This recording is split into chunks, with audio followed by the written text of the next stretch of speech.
How we doing today, TikTok? Hopefully everybody's doing all right. But today on the farm, we are in search of more traction. And when I say traction, I mean with that rig. When I was chisel plowing the other day with the 46 and the Kraus chisel plow, I did notice that I was a little light on the rear of the tractor, a little more tire spin than what I would like. So I need a little more weight. More weight means more traction. So even, you can see the rubber on this tractor.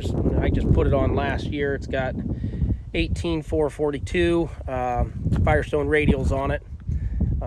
It's not a tire issue, but the problem is I've got the weight that's on this tractor. I've got big heavy casts on the inside of the rear tire, rear inners, and then it's a cast wheel, and then I've got two weights on the outside, which is as many as I can put on with the hub duals.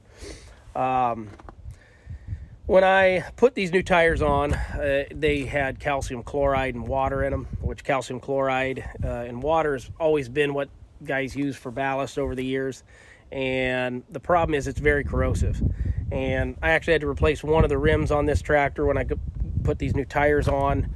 So I told the guys that did it, I'm like, I don't want any ballast back in there. I don't want any calcium chloride in there. But kind of bit me in the butt with this new chisel plow. It pulls harder than the old one, so I need more weight. So today what we're doing is we are using a little pump and just a barrel that I put together a few years back when I had to put some fluid in another tractor for weight. I actually did it on my little Kubota loader tractor, and I've actually done quite a few of them now with this little setup. It's just a pump you can buy at Harbor Freight or anywhere, a little 110 pump, and a garden hose, and that special silver valve is an adapter for your valve stem that goes to a garden hose. And basically all you do is I use washer fluid. That's what I'm using.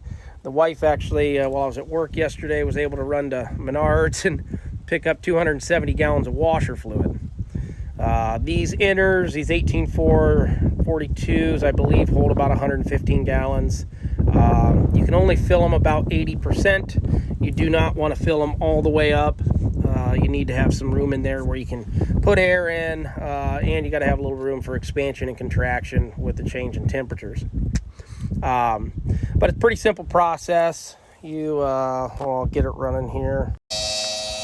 So pour your washer fluid in here, turn your pump on.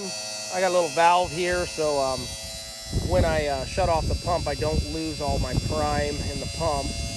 Then it just pumps it into the tire. And then every once in a while, you have to shut off the pump, and then you got to bleed some air off in that tire. You got to be careful, depending on what pump you're running. I think this one will run up to 90 PSI. And obviously that would be too much pressure for that tire. This big tire, you got a lot of wiggle room. Smaller tires is where you can really run into some trouble. You can blow a tire off a rim. I've heard of guys doing it. I've never done it. But just take your time. Every once in a while, you got to bleed the air off. But so far, I've got, a dozen cases of washer fluid pumped in there. And about halfway done, hopefully, with this tire. And then we'll move over to the other. But like I say, today we are in search of more traction.